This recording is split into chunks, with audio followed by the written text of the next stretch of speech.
암 환자의 면역력을 탁월하게 높여주는 새로운 생약 복합제가 국내 연구진에 의해 개발됐습니다. 임상시험 결과 백혈구 회복을 높여주고 암치료 부작용도 크게 없애주는 것으로 나타났습니다. 최성원 기자가 소개합니다. 생약을 섞어서 만든 해모임이란 생약물질입니다. 원자력 연구소는 천연 생약제 30여 종을 집중 분석한 끝에 당귀와 천궁, 백작약 등을 재합성해 이 생약물질을 만들었습니다. 이들 생약제에는 면역을 활성화시키고 조혈장애를 없애는 황산화물이 있는데 연구팀은 이 성분들을 재구성하는 방법으로 면역 증강물질을 개발했습니다.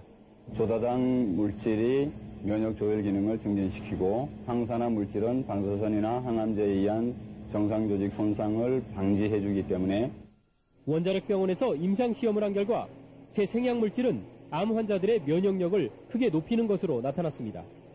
유방암과 자궁암 환자 각각 12명에게 새 생약물질을 복용시켰더니 모두 회복 속도가 60% 정도 빨라졌습니다. 특히 이 생약 복합제는 암 치료에 따른 염증이나 구토 같은 부작용을 크게 줄일 수 있는 것으로 나타났습니다. 암 환자들은 치료를 받으면서 기력이 떨어져 문제가 됐지만 생약 복합제를 복용한 환자의 80%가량이 기력 회복에 큰 도움이 됐다고 답했습니다. 해모힘을 먹은 환자들은 전신 무력감이 많이 없어져서 더 약을 요구하는 환자들이 많았습니다.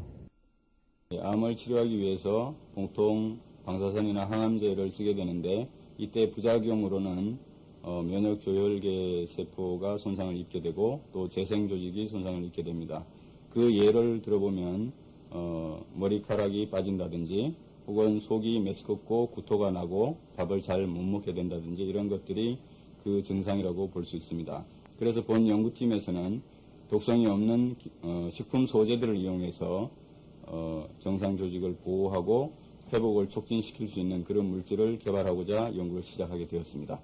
그 효과들에 대해서는 그림을 보면서 자세히 말씀드리도록 하겠습니다. 먼저 방사선이 세포에 미치는 효과를 보면은 정상세포를 방사선 쏘이면 이렇게 그림에서 보시는 바와 같이 세포가 손상을 입어서 DNA가 이렇게 절단되어서 흘러나오는 것을 볼 수가 있습니다. 그런데 저희들이 연구실에서는 어떤 물질을 개발해서 물질을 처리를 하게 되면 이 DNA의 손상이 이 정도로 감소되는 그런 물질을 찾아낸 것이라고 볼 수가 있습니다. 여기 그림을 보시면 이것이 소장의 단면도를 나타낸 그림입니다. 그래서 방사선만 쪼이면은 그 재생 조직이 상당히 많이 죽어나가는 것을 볼 수가 있습니다. 그러나 우리가 개발한 제품을 먼저 투여하고 방사선을 쪼이면 상당히 그래도 많이 살아남아 있는 것을 볼 수가 있습니다. 조혈모세포에 대한 그 보호 효과를 검증하기 위해서 저희들이 실험한 결과인데요. 방사선 조사했을 때 조혈모세포가 살아남아서 재생되고 있는 모습입니다.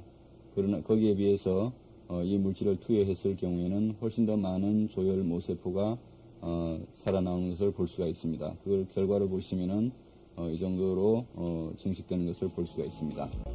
저희들이 개발한 이 복합조성물이 암세포 억제 효과도 가지고 있는데 그 부분에 대해서는 그림을 보면서 자세히 말씀드리도록 하겠습니다.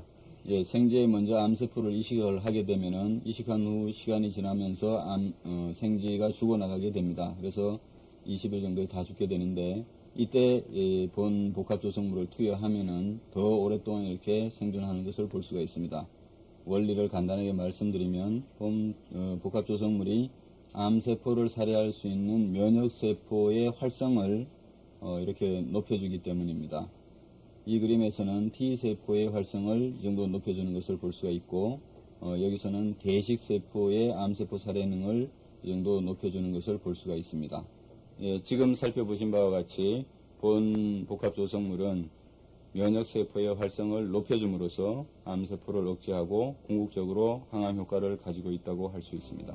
암 환자 치료 시에 보조제로 활용할 수 있는 것뿐만 아니라 성인병이나 만성질환 환자들에서 면역 조혈 기능 회복에 아주 잘 활용될 수 있을 거로 생각이 됩니다.